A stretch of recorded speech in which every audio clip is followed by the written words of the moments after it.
everyone, I'm back again. I am back for Drag Race's Las Vegas review. I'm going to recap the first episode. I think I'm going to recap the season. It's only 8 episodes, but I'm not promising. But I wanted to do kind of a general review, so if people were on the fence, they could get an idea of what the show is like. So, I decided last night just to watch it. I actually ended up watching it live, which is unusual for me, but toddler was over at grandma's and my husband was like, "Watch whatever you want." That's his exact voice. And I was like, "Oh, you bet I will." So I started it, and immediately I was like, this is the real drag queens of Las Vegas. And I thought I was so clever with that joke. And I texted a friend to say like, "Oh, you should be watching it. It's the real drag queens of Las Vegas." And then later on I went onto Twitter and I saw like 5,000 variations on that joke. So, but the reason so many people came up with the same variation on that joke is because it's exactly what it is. This is, they have 6 queens. It's not a competition. They're following them. They have talking head interviews that are incredibly backlit or possibly even green screened. I always think the Real Housewives of anything, all the Bravo shows, I always thought were green screened because they're so incredibly backlit. It's like they're green screened, and then I saw pictures that show that they actually are there. They're just really backlit.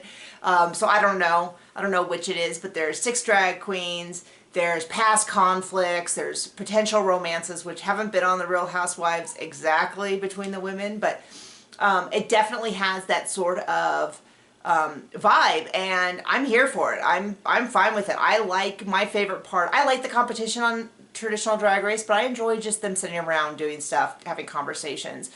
For those of you who love the drama and the fights, there you go. So we start off with, I didn't take amazing notes because I wasn't expecting to want to recap it. So I'm kind of going completely off the top of my head, no notes. So I apologize if I leave anything really important out.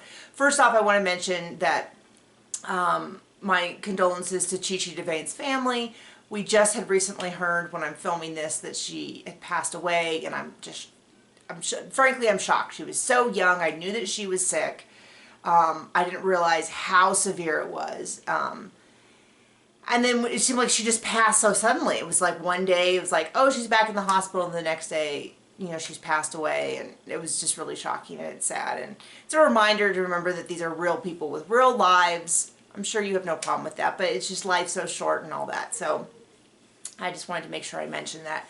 Okay, so we open up with Vanjie, who I didn't know lives in the same apartment building as Silky, and Silky lives directly above her, and she's having a little talk, and she's clarifying she's not dating Brooklyn Heights. I guess fans still bug her about it. I was completely over their romance when I saw them at the reunion, and it was, to me, my impression of their interactions. I don't know them personally, so maybe you've heard differently. My impression was that Brooklyn was basically like a finalist on Drag Race, was now the most famous drag queen in Canada, and she wanted to sow her oats, and Vanjie was maybe a little left behind in that decision. That was my impression. So I was, as soon as I heard that, I was done. I had no interest in them. So if you've been bugging them to get back together, no.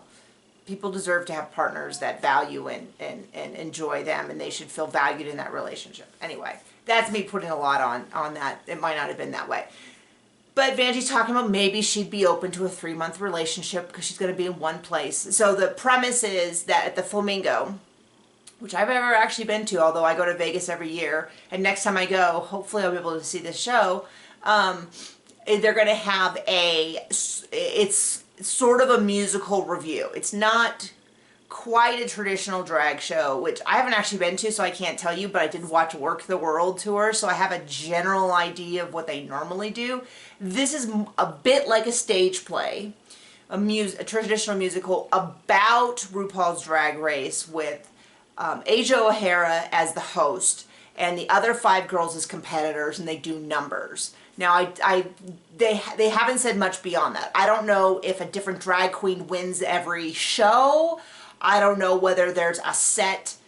I know there's a script because Asia O'Hara was supposed to be off pages, and RuPaul mentioned that. But they have dance numbers. They have different kinds of things. They have opportunities for different drag queens to do different things. But it's definitely like my understanding of like Work the World tour is that they would have individual numbers and they'd have all these dancers, and then someone else would have an individual number, and there was less of a cohesive story. If you know more about that, you can tell me. If you went and saw it in Vegas, please tell me. But there you go. And so they're going to be there for, I guess it was supposed to be a 3-month initial run. I don't even know. They have had some shows for sure, but then it got cut off really fast. Okay, so it starts filming 2 weeks as they kind of arrive. Previously, they had been in Los Angeles in a studio dancing with dancers and Jamal and all that. And so this is now sort of the lead up. They're going to be on the actual stage. As Asia points out, they no longer have a mirror in front of them. And so I remember taking dance classes years ago and remembering how much easier it was to dance with a mirror, because you would always see what everyone was doing. You could see everyone. And so I've forgotten how much of a cheat sheet that is. Anyway, Silky takes Vanjie, I guess, to the airport. I was like, you're not going to drive? It's only 3.5 hours, but maybe she doesn't have a car. It is a big expense. I don't know. Anyway, so we get there. We follow up with Cameron, who's talking about having a boyfriend in New York, and they're hoping to maybe split some time and see. But at this point, if you've seen any of the commercials, you know they're teasing this Cameron-Vanjie kiss, which is why they make a point of talking to both of them about romance, and both of them talking about how difficult it is when you're touring and all that. But they're open to it. Cameron already has a boyfriend in New York City, and so I'm really happy overall with the cast.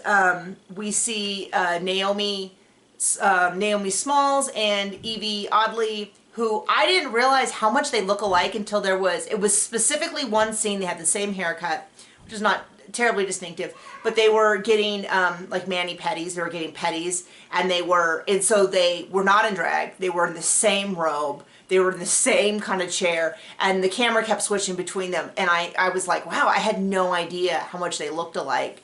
And yeah, there you go. I just didn't realize that they probably could paint identical.